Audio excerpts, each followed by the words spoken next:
นี่แล้วเรือแมทคนนี้บอกมันมีแต่75อย่างเดียวหน้าเท่าไหร่ เดียว สนามแม่นี่จะต้องเวียด สบายดีเด้อพี่น้องจ้าอันนี้เฮาขึ้นมาปักสองอีกแล้วพี่น้องพอดีอันเบ้าอ้อยเพิ่นหามตูบมาเมื่อเช้านี่หามมาแล้วจังสิมุ่งจังสิปวนแป้นพอหามมาแล้วผัดสังกะสีบ่พอพออย่าเลิศมาให้มาซื้อสังกะสีตื่ม75เส้นเนี่ยโมเมนต์หนาเมตรคือเขามุ่งกันก่อน บ่มีบ่ บ่มีมันเป็นเคมีทุกชนิด ช่วยใช่ เบาะนั่นของเวียดนี่ เราก็เลยมาซื้อสังกะสีพี่น้องแล้วก็สิซื้อแป้นกับบ่พอเนาะมันสิเกิดงบที่ตั้งไว้ไปจังซื้อไปเลย เกินแล้ว นั่นกับบ่พอนี่กับบ่พอพี่น้องบาท200เบิ่งในแอปเขาเจ้าขายราคา 20,000 กว่าหรือว่าฝั่งไทยอะเลขถือกว่าบ้านเฮาบ่เอ้ย ใช่กับแห้งบ้านอ้าวมันมีของเวียดเลย เบิดหลายแฮงเด้พี่น้องเลขก็เบิดบักหลายๆหนึงซื้อตลอดซื้อแนวละหน่อยเทื่อละหน่อย ถ้าแม่น้ำเห็นเพื่อน บ่พอแล้วก็ไปซื้อบ่พอแล้วก็ไปซื้อ ซ่อมันคือนี่เป็นซ่อแกะหางเปาแล้วเป็นซ่อบ้านนี้ 38 บาทบ่ 30ไปแล้ว คือสังกะสีตื่นจ้า ซื้อตื่มอีก3แผ่นพี่น้อง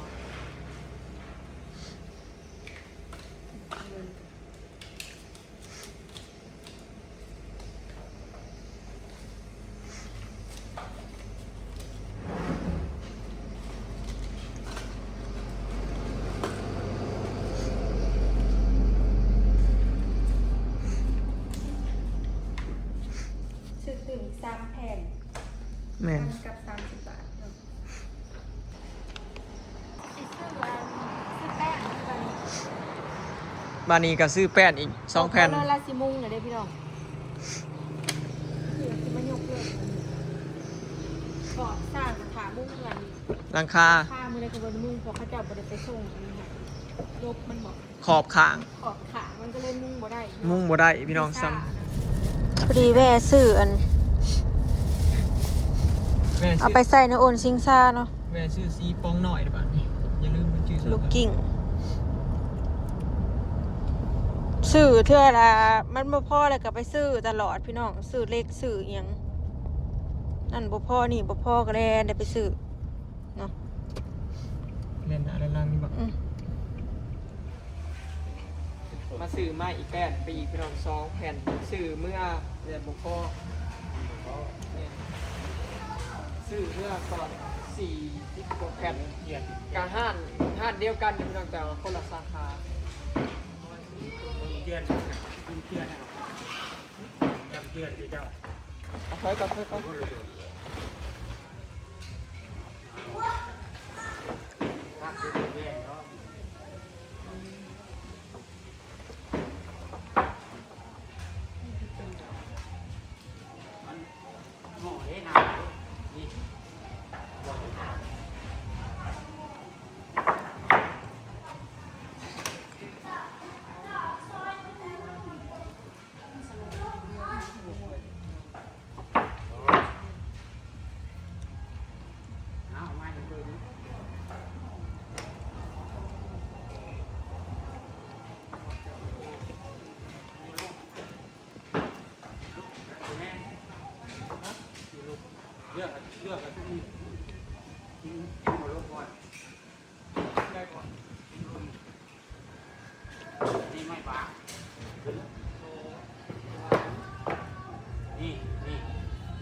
อันนี้ไม่จริงเอาเส้นนี้มาแล้ว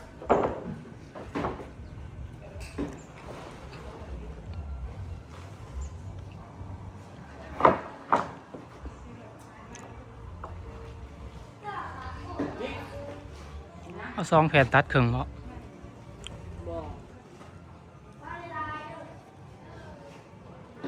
เดี๋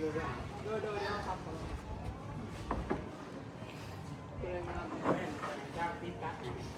ต้นมันคืนแล้ว เ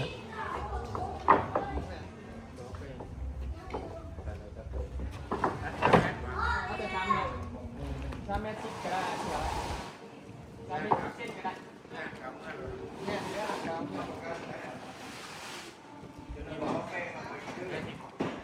เอาแผ่นนี้เอารถมาไปเอารถไปอันนี้พี่น้องได้แล้วให้กระเจ้าตัดให้พี่น้อง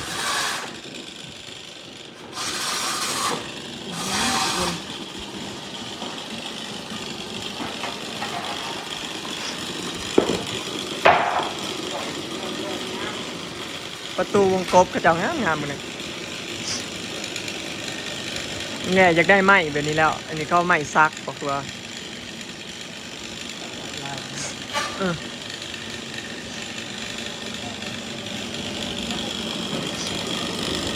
ตัด3 เมตร 10บ่3 เมตร 10 เซนบ่โอเคอันนี้ไม่ยังพอไม่ซักมันบ่แบบแป้นไม่ซักกับบ่มีบ่นี่บ่คอยอยากได้แบบนี้นะพี่น้องอยากได้ไม้ซักนี่แล้วไม่เห็นแป้นปูนะบ่มีเนาะนี่แต่ไม้จิกดงอยู่แหละก็เลยว่าบ่ได้ตามแบบนะพี่น้องแล้วมันเป็นสีลายใหม่ของมันเองนะพี่น้องลายของตัวใหม่เองเนาะบ่ได้เห็ดยังงามเนาะใหม่ซักมีแต่ไว้เคลือบเงาเนี่ยก็เหลือมมองๆนะ ไอ้เมื่อไปนี่ตูบกับโปแลจักเถื่อ มันเอาบ่ถาดินมันแล้วถอยมาดูคอยเบิ่งกระจกเบิ่งไม้คอย ลังคากับสิโบแล้วจักเถื่อกับข้าเจ้าโบไปส่งอันลบสังกะสีนะพี่น้องข้าเจ้าก็เลยมุ่งบ่ได้ล่อลายมือแล้วสร้างกันข้าเจ้าก็เลยก่อแถวขางมันนะถา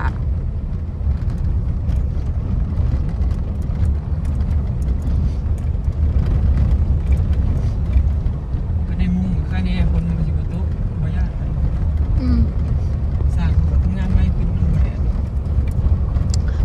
เห็ดงามบ่งามกระถาเบิ่งบัดแล้วเนาะพี่น้อง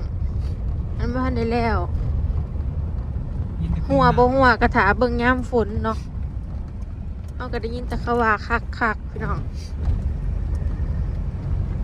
กระถาเบิ่งตัวจริงเนาะสร้างค่ะ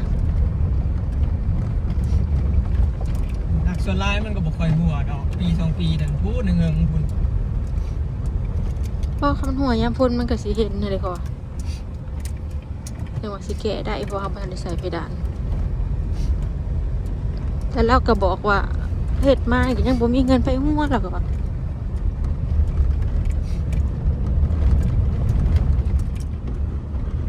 รถข้าเจ้ากำลังลงไปส่งของให้พี่น้องสังกะสีเนาะขอบขางเย้บาดนี้สร้างก็สิได้มุ้งเฮือนแล้ว ไปนำเอา จะได้ไปน้ำเอาเนาะพอมันหลายมื้อแล้วสำหรับว่าสิยกเลิกจะไปซื้อห่านไหม ขยะมันหัก พอเฮาสั่งแล้วเฮากระจายเงินก่อนหลายมื้อเขาเจ้าก็มีแต่ว่าสิลงมาเพราะว่าสั่งเขาก็รอมุงหลังคาน่ะเขาเจ้าเอาไปเล็งเขาเจ้าก็เลยว่าลงมาส่งมื้อนี้ 3 มื้อ กับสังกะสีเฮาซื้ออันมาใส่ในตู้เฮาเลยเนาะ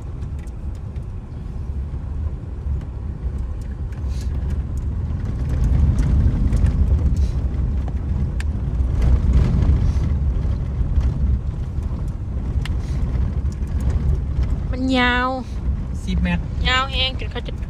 ต่อเล็กใส่ เขาจนโป้เขาว่า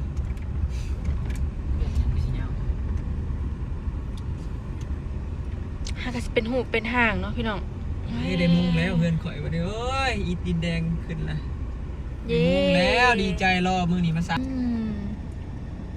จึกจัก โอ้เผลอแป๊บเดียวแล้วเบิดแหละเหลืออีก2ข้างเท่านั้นพี่น้องทั้งหลังกับทั้งหน้าสังกะสีน่ะซื้อมาแต่เฮิงยังบ่ได้มุงแล้วก็เด้ซื้อมาครบเบิดทุกอย่างพี่น้องยังขาดแต่ขอบข้างนั่นแหละบัดนี้ก็สิได้มุงเนาะนี่สังกะสีแผ่นเรียบตีฟ้ารอบนอกสีลายครบเบิดแล้วเนาะอันนี้ก็ครบอันนี้น่าสิได้ซื้ออีกประมาณ10 แผ่นสร้างมาบ่พอก็สิได้ซื้อเล็กๆน้อยๆเนาะพี่น้อง เพดานกับเพดานหลุมเพดานหูเพดานหูแบบเรียบทรงเรียบพี่น้องอันนี้มันสิมีแบบหนึ่งที่เป็นร่องบ่มักเอาแบบเรียบๆนี่แหละมันจังบ่เบื่อ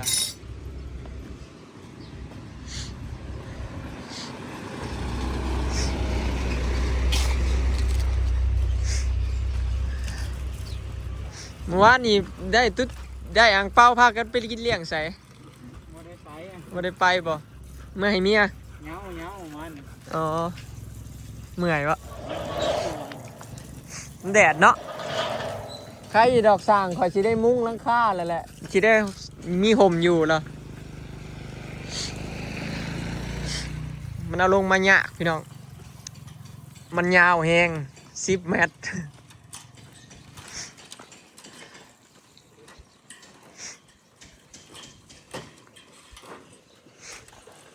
บริษัท SNK พี่น้องของไทยเนาะ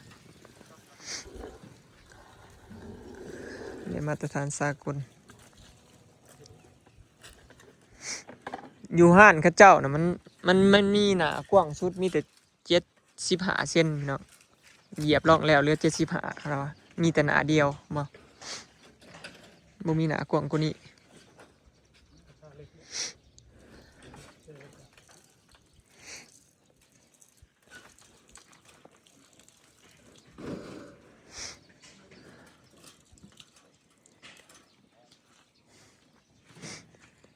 เดี๋ยวถาเรากดลงมาให้เนาะส่วนสังกะสีตัวนั้นก็บอยสิแกะออกหน้าเองเนาะแกะออกไปเฮ็ดตูบมันละเบิ้งพี่น้องข้าเจ้าเอาลงมาให้นะ10 เมตรเฮาไล่เบิ่งนะ10 เมตรอย่าคือว่าสิบ่ยาวบัดพอข้าเจ้าตัดเป็นเล็กสังกะสีออกมาแนวนี้นะบักยาวนะมึงนะ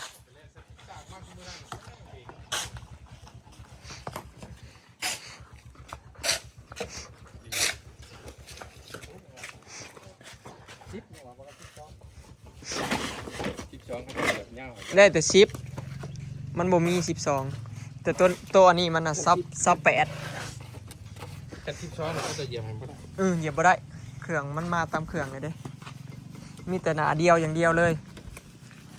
มีสีเหยียบน้อยกว่านี้ก็ยากสังกะสีขอบผางพี่น้องถ่าตัวนี้แล้วจังหวะบ่ทันในมุงน่ะจังหวะมายังได้กับบ่ทันเห็นมุงน่ะพี่น้องเขาสั่งจักแผ่นสั่งจื้ออยู่ ตัวที่3ตัวนี้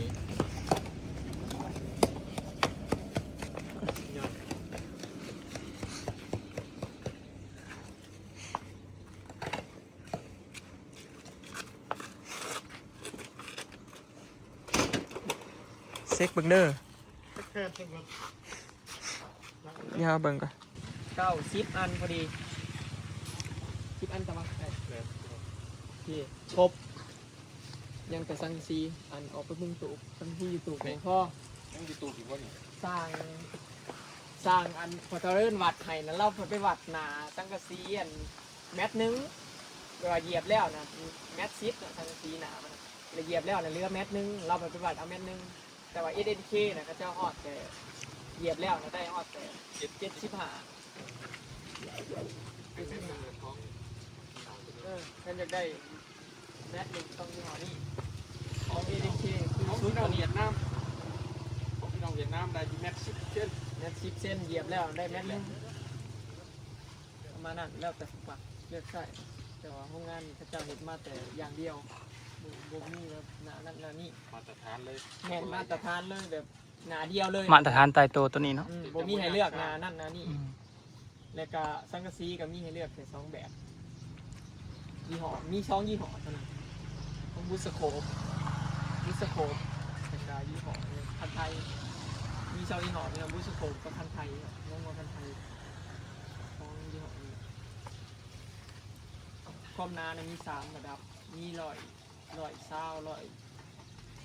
160สังกะสีมีความหนาราคาแพงสุด160แต่เขาบอกให้เอาลูกกลางบ่ได้เอาบางแล้วก็บ่ได้เอาหนาเอาลูกกลางนะ แผ่นเท่าไรเฮ้ยอันนี้จักร้อย อันนี้นัก2 จุดปลายนี่มันอร่อยเศร้าเลยก่อนมีสีเด้ มันมีขาซีเด้ มีค่าทาสีพร้อม มีซีกับนี่มันสีแพงกว่าลืมก็ประมาณ20 บาทต่อเม็ดครับจะก็ซีอันลูซิ่ง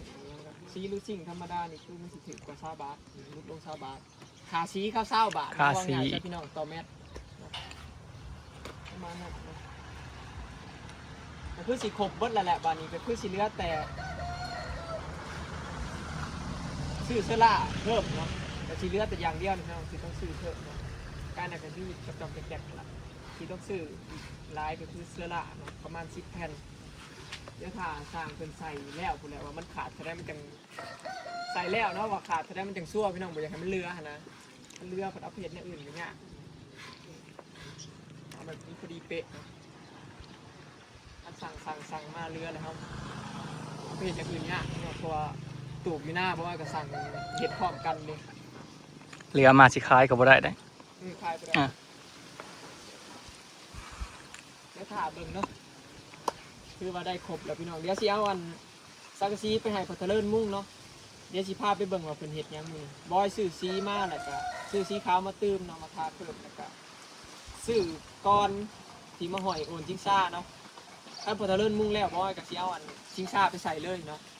เดี๋ยวถ่าเบิ่งพี่น้องมุ่งมือเดียวเนาะคลิปนี้ก็สิขอเก็บภาพบรรยากาศไว้สำนี้เด้อเนาะพี่น้องทั้งเฮือนเนาะเฮือนก็สิได้มุ่งตูบเฮาก็สิได้มุ่งพี่น้องพอมาครบแล้วเนาะดีใจถามอันนี้3 มื้อแล้วพระเจ้าเอามาส่งเนาะที่4เดี๋ยวถารุ่นมาเฮือนนะเป็นอะไรแล้วก็ถารุ่นเมืองตูบอยู่หน้าเนาะพี่น้องบอยสิเอาชิงซาไปใส่เลยกันมุ่งแล้วเนาะยังได้ก็ฝากดูสิฝากเป็นกำลังใจให้บอยเด้อพี่น้องเนาะลุยต่อเนาะมันสิออกมาเป็นอะไรกัน